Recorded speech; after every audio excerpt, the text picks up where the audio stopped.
when I look at most boxing channels on YouTube, I think, what the bloody hell is going on? My gran could do better, and she's dead. The exception is the absolutely brilliant Triple B, the one good channel on YouTube.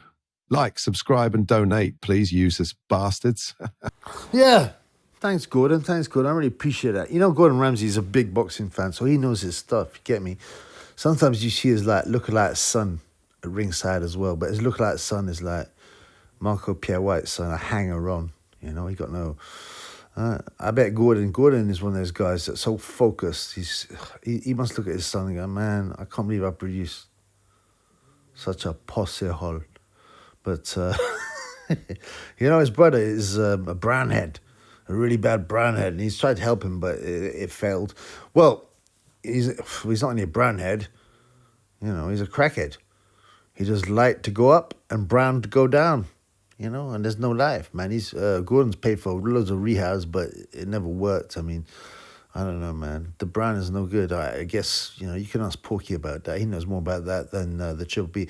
To be honest, I've done brown like 30, 35 times, and I never got addicted, so you're going to be weak to become addicted to that thing.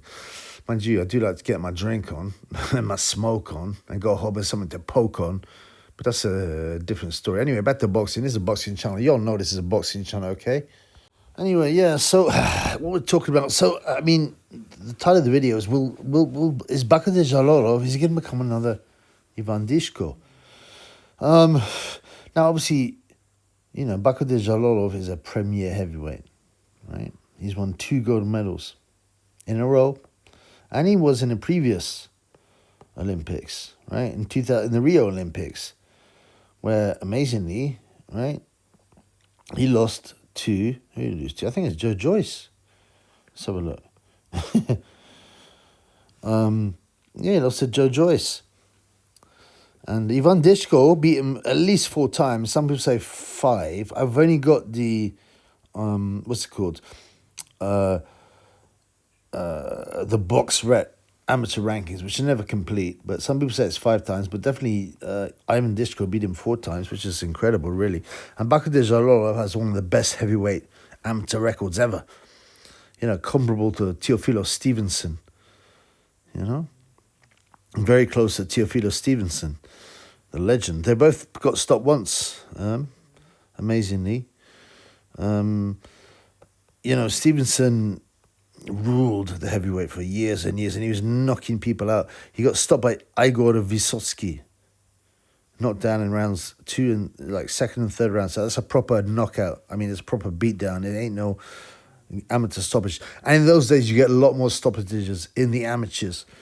Yeah, Teofilo had 122 wins with 84 KOs, which is just, I doubt will ever be beaten, because the modern amateur game is different. It's a lot more competitive. There are a lot more better fighters, right? And also the gloves have changed. Back in the day, Stevenson, there wasn't any head guards, certainly not in the early period. But you know, now in the amateurs they don't use head guards either, but they did for years. But mainly they changed the gloves, and also the competition's a lot better. When Teofilo Stevenson was fighting, there were, you know, he was beating up guys that shouldn't have been in the ring with him, to be honest with you. But that's not to denigrate his achievements. He got beaten by Dwayne Bobek, Francesco Damiani, Igor Vysotsky. He obviously likes to get beaten up by white heavyweights. Vysotsky beat him. Did he beat him twice, Vysotsky? Am I tripping? Vysotsky beat him twice. Split decision, but he also stopped Teofilo Stevenson. That's another video, you know? That's another video. He was meant to fight Muhammad Ali, but it never happened. But obviously, Teofilo is probably the most famous Cuban fighter ever. But, so, you know, you compare Jalolov's record, it's very comparable, you know? He's got a super record, 109 wins, 31 KOs, 15 losses, 1 by stoppage. So, Dychko, this is the crazy thing. Ivan Dychko, you know, had a super record as well. 84 wins, 15 losses. You know, but he beat, I mean, you go through his record, he's beaten all kinds of decent guys. He fought all the best guys, right? Yeah, he took a few losses. He lost to Zhang on points. You know what I'm saying? So Kuzmin, you know, he's had losses. Zhilei Zhang twice, in actual fact. But he also beat Zhilei in a rematch. He beat Ergovic. I mean, I can't go through his record and tell you about all his wins. He beat Erzlandi Savon. You know, it goes on and on and on. He lost in the 2012 Olympics to Gay J. Okay? After beating Eric Pfeiffer and Simon Keane. That was a close fight. He lost 11-13. Some people think Dychko won. I mean, Joshua did not deserve the gold medal. He was gifted the gold medal. He lost at least 2 fights to Savon. He lost to Roberto Camarelli, clearly. And some people say Dychko. Okay? He has been KO'd once in the amateurs, Dychko, to Mohammad Razul Majidov. You know, your typical, all these guys from Azerbaijan, Uzbekistan, Kazakhstan, Russia, Ukraine, they produce so many good fighters. And a lot of them, you know, this guy, Majidov, got stopped he had 4 pro fights and he got knocked out by Andrei Fedosov in a round and retired. You know, these countries produce endless. It's like a production line of good heavyweights, and people wonder. And people blame the NFL and the NBA for the fact there's no good black, especially black. I say black American heavyweights because for years the top dogs were black American heavyweights, but that's because boxing is a city sport. There's not enough people or boxing clubs in rural areas, so the white working class in the States after the 50s. Lived rurally mainly, or the suburbs. And I'm so bored of that ridiculous gear storyline. Oh, all the best heavyweights in the NBA and the NFL. The NBA and the NFL will be going on for years and paying great salaries. Don't bring that nonsense up. Remember, the Cubans, the Eastern Bloc fighters could not go pro before. And now they do. They're dominating. Right? And so you got... what's his face? Ivan Dychko, right? Funnily enough, Dychko's last fight was a unanimous decision loss to Joe Joyce in Rio. Okay. But and he also lost to Gay J, but he's beaten, you know, I mean, everyone. If you go through his record on BoxRec, you know, then as I said, Jalolov 4 times minimum, possibly 5. You know, you go through his record, it's just a who's who of boxers at the time, and he beat a lot of them. Now, why do I say, will Jalolov is he the new Dychko? Well, the problem is with Dychko is he's 34 now. He turned pro in 2017, so that's in September, so that's almost 8 years ago, you know? Almost 8 years ago, but he's 26. I mean, he looks ancient anyway. he just... You know, he's always looked old. He's kind of baldy, but he's an exceptional fighter. 6'9". He weighs only about 245 in most of his pro fights. In fact, his last fight weighed 236. Incredibly, for a 6'9" guy, that's extremely light. He's actually dropped weight. Since he went pro. You know, his pro wins. I mean, he's beaten some. You know, some decent guys. Michael Moroni, okay, he's not brilliant, but, you know, he's tough. Maurice Harris, KO'd in 1. Moroni, KO'd in 1. Ray Austin, KO'd in 3. Dennis Buktov, KO'd in 1. You know, he's beating up these guys. But but he just doesn't fight enough. You know? I don't know what's going on. This guy should have been fighting for the heavyweight championship by now. He should be in the mix. He's 34. He's still got a couple of years left at the top because heavyweights mature late. At least that's the cliche. You know, his last fight was the 21st of August.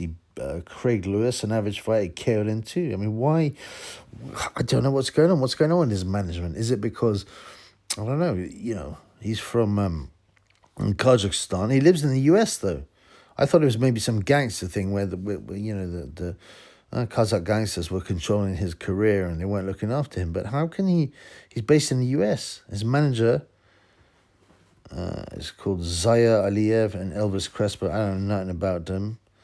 But they're doing a terrible job. Elvis Crespo's only got 2 fighters, Dychko and Yelusinov. Another great fighter will probably be mismanaged. It's just bizarre. No one's come up with an explanation for this. And his other guys, Zaya Aliyev has Dychko, Majidov, and Yelusinov.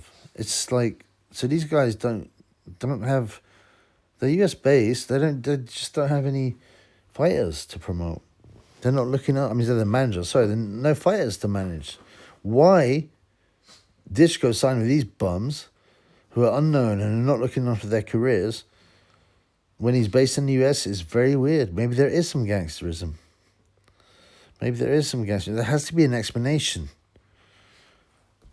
There's been no report of injuries, right? And then move on to Bakhodir Jalolov, the best amateur heavyweight of the last 20 years or whatever. Well, you could say the same thing about Dychko, maybe, But what's happened? Well, I mean, obviously, Jalolov, again, similar to Dychko, has beaten all the top guys. Yeah, he's shipped a couple of losses, but, 15 losses or whatever. But, I mean, you look at his career and it's just got these huge unbeaten runs. The last time he lost the fight in the amateurs was 2022. I know that's a walkover, so maybe I don't know what that's about. Maybe he just didn't turn up. He had to pull out. That's a walkover. The actual last registered, according to BoxRec, serious fight he lost, Jalolov, was a split decision to Jose Larduet in the World Boxing Series in 2018. So he's been unbeaten for how long? 6 years in the amateurs, and that's incredible. Obviously, since Dychko went pro as well. And Jalolov also, I mean, he's benefited from that modern approach where they allow pros to fight in the Olympics. I don't agree with it at all. But whatever, amateur boxing, pro boxing, it's always been corrupt. And so Bakhodir Jalolov went pro in 2018, and then proceeded to win, 2 gold medals after that? I mean, it's just nuts, man. He went pro in 2018, yet still went and won 2 gold medals. And he's boxed in 3 Olympics, as I said. When he was young, he lost to Big Joe Joyce in Rio.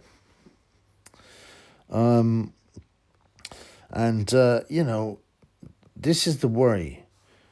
Jalolov should not be fighting anyone who's a bum now. His 14 opponents as a pro, there isn't a name there that's impressive, I mean, what are the best names he's got? Curtis Harper, that fat journeyman.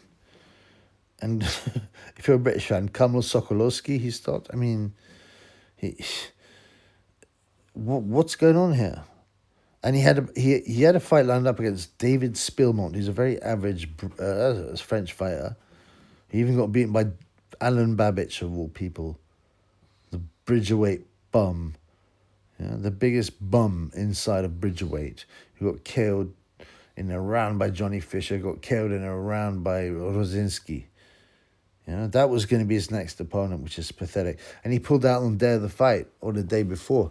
Because allegedly, I mean, no real decision's been given. That kind of, he's got a virus, that kind of nonsense. But it could be anything. If he had a virus, surely he would have known about it before the day before. Well, I don't know. Maybe he got the virus a couple of days before. Let's hope it's not the HIV virus, but I doubt it because, Uzbeks are not degenerate like the Western world. They haven't been poisoned by the agenda yet. But, you see, a lot of people are asking, well, why did Jalolov go back to the Olympics? He'd won the gold medal. Why did he go back again? Well, it's quite easy to explain. He got a $1 million bonus for every gold medal. I think the Uzbek government gave all their boxers the massive bonuses. And this is why one of the reasons they were so successful. The last Olympics in Paris, right? They won 5 out of 7 gold medals. Super heavyweight, Jalolov. Heavyweight, Lazizbek Molozhanov, who's now fighting at super heavyweight and heavyweight as a pro, but he's fought as both super heavyweight and heavyweight as an amateur. He fought Jalolov, right? They won the welterweight, they won the featherweight and the flyweight. You know, they dominated. It's nuts. I don't think there's ever been a result like that. I mean, it's stupid there's only 7 weights. There should be 10, at least, possibly 12. But obviously, to fit it all in, they've had to accept the women boxers who are so whack. I doubt Uzbek even have a women's team because they don't believe in that. They are largely Muslim. And women boxing is haram. Haram. And I agree with that. But, yeah, I mean, what's happening with Jalolov? You know, what's happening? Maybe he's got too much money now. He's got a few mils. You know, and I'm meet Uzbekistan, but I bet you 2 million in Uzbekistan is a lot of money. And that's not all he would have had. They would have given him tons and tons of bonuses. You know, some countries, even in the UK, in Great Britain, right? If you're on the Great Britain squad, you get like 60 grand, thanks to you know, Audley Harrison, because Audley Harrison won the gold medal, and suddenly they started to pump money into amateur boxing, and we started to do very well in the UK. So, you know, yeah, actually, I'm just looking. Uzbekistan didn't send any women's team. You know what the second most successful nation in the Paris Olympics was? China. Yeah. Why? Because they had 5 medals, three golds, 2 silvers. Why? Women. Because they've obviously understood that there is... I mean, look, they won all their medals, China, for women. 3 golds and 2 silvers. The reason being because they realize the quality is so whack, it's easy to win medals in women's boxing. So they trained their women up. But, you know, they didn't win a single medal. China did not win a single medal. Bronze, silver, all golds in the men. And that'll tell you about how whack women's boxing is. Now, Jalolov, I mean, the question is he going to go for it? Maybe he's had enough. He's had so many fights. Yeah. 14 pro fights and a minimum. Okay, he's had 109 wins with 15 losses in the amateurs. So that's, 124 fights? 124 amateur fights minimum. That's listed. Plus 14 pro fights, all KOs. Yeah. Yeah. Also, 138 fights. I mean, maybe he's had enough. Yeah. He also had an IBA pro fight. I don't even know what the IBA is. I suppose it's a different sanctioning body. And he won a UD against Denis Latipov, who I think, he hasn't fought since 2015. But what I'm saying is, why is a potential gold mine like Jalolov not out there fighting top guys and being pushed? Because he should be in the mix, and he's been signed by Top Rank. So hopefully it's just a blip. But there's part of me that's very suspicious, because there was not a good explanation from getting pulled. Oh, he's got a virus. Well, you know, if you go to a gay nightclub, 90% of people have got a virus, and they still dance all night, don't they? Yeah, I ain't been to no gay clubs, but I'm sure if you went to GAY, what's that place in not Victoria, Charing Cross, Heaven. Yeah, I'm sure you've got the Heaven nightclub. Yeah, 90% of people dancing all night in Heaven nightclub have got the virus, and they can still dance all night. So why can't Jalolov fight? And he ain't got that deadly virus. So I don't know. My suspicions are aroused. I hope I'm wrong. I hope it's Jalolov, but he needs to be fast-tracked. He doesn't need to be fighting David Spilmont, who got knocked out by Alan Babich, of all people. The bum cruiserweight, the biggest bum inside of boxing. And remember, I gave you 2 tips. 14-1, right? Rosinski in the first round. I think it was like 8-1 Fisher in the first round. Those who listened made cash money. A beautiful cash money off the Triple B tip. So listen, yeah, my last 2 tips didn't work, but one was very close. The other one was, well, a dodgy fight, and even that, it went distance. I wasn't far away, but if you've bet on Triple B tips, if you bet 10 on every Triple B tip that I've released on my channel, you would be highly in profit, right? So no haterism. You can't judge, especially in a corrupt sport like boxing. You can't get every result right.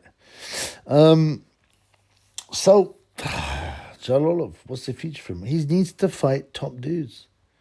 I mean, he could fight the world heavyweight champion tomorrow. The only worry is, is he be able to do the distance? Well, if he trains right, of course he will. Of course he'll be able to take the distance. You got to step up at some point at any time, right? You can't sit there going, oh no, I got to do 12 rounds. And most of my fights have been 3 rounds. Look, man. Train properly and you'll be fine.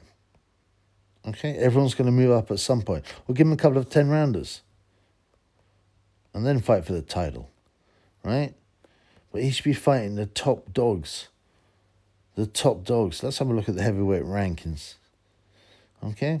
I mean, there's not a lot there that's good. Obviously, there's Usyk as champion. Dubam, the RBF champion. I don't know what's happening with Usyk. He's 38 now. He's just turned 38. Dubam fighting Parker. Caballel. This is boxer rankings. Caballel's number 3. He's fighting... Who's he fighting now? I always forget. Oh, Jalolov, of course. Gay J is there. But, I mean, Jalolov would not only have a chance, but probably beat most of these guys. Right? Forget about fighting David Spillman and bums like that. At least beat up Dillian White. I mean, Chisora, he would destroy Chisora. Joe Joyce, he'd send him back to, to Harvey Price land. What I don't understand. Jaramel, he'd destroy. There's just not much there. I would comfortably throw in Jalolov against anyone. Any pro heavyweight, and expect him to win. He's also knocked out Richard Torres flat. Richard Torres is one of the top prospects, in fact, the top US prospect, after Jared Anson was brutally exposed by Martin Bakhodir, the King of Scotland. Torres looking good, but he was young, but he got absolutely ironed out, flattened. Although he did a lot better when they met in the gold medal final, Torres, but he clearly lost. I would toss in Jalolov against anyone and expect him to have a very good chance of winning. Yeah. He beat Dubois, surely. Usyk, very clever, but I just think he's too big. Caballel, yeah, he beat Gay J, yeah, he beat Bakhodir, yeah, he beat Tyson Fury, yeah, he beat. I still rate Tyson Fury on box rate, even though he's retired. Parker, he'd batter him. Lawrence Curly's ranked number 8 by box track, but that's because he moved up from cruiserweight. But Zhele Zhang, I think, yeah, he'd outbox him. I mean, come on, man. What is going on here? What is going on? There are no rhetorical questions on the Triple B. You have to look at Top Rank and ask them what is going on.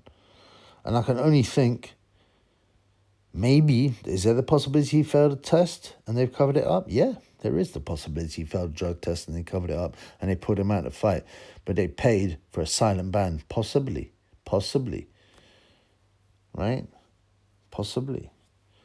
Anyway, it's a disappointment. I don't want to see him become another Ivan Dychko, and I still hope that Dychko can get in there. But what they're gonna have to step him up quick, and he's got to fight someone decent and get in the mix. Anyway. The future of the heavyweight division is bright. Very bright. Telemoana Jr. Moses Itama. Joe Pataya when he moves up. Okay. There's a lot of good talent coming. Loads of Russians and Kazakhs and Uzbeks that you can't even pronounce their names, but they're coming up, man. Richard Torres Jr. Okay. Murad Aliyev. There's a lot of young talent there. So we should be Aslan Yaliev. All these guys are so hard to pronounce. Have a look at Arslan Yaliev from Russia. He's ugly, but he can fight. And, the future's bright. And the future is Russia, Ukraine, Uzbek, and Kazakh. Okay? Peace in the Middle East. And by the way, that's not racist. I told you some YouTuber accused Paulie Malignaggi of possibly being racist because he said most of the good fighters are going to come out of Eastern Europe. And this idiot, as well as Paulie, this idiot YouTuber, right, didn't even seem to realize that Uzbekistan and Kazakhstan weren't actually in Europe. They're in Asia. What a idiots. I mean, I don't blame them so much, but the American education system is so backward. Peace in the Middle East as usual.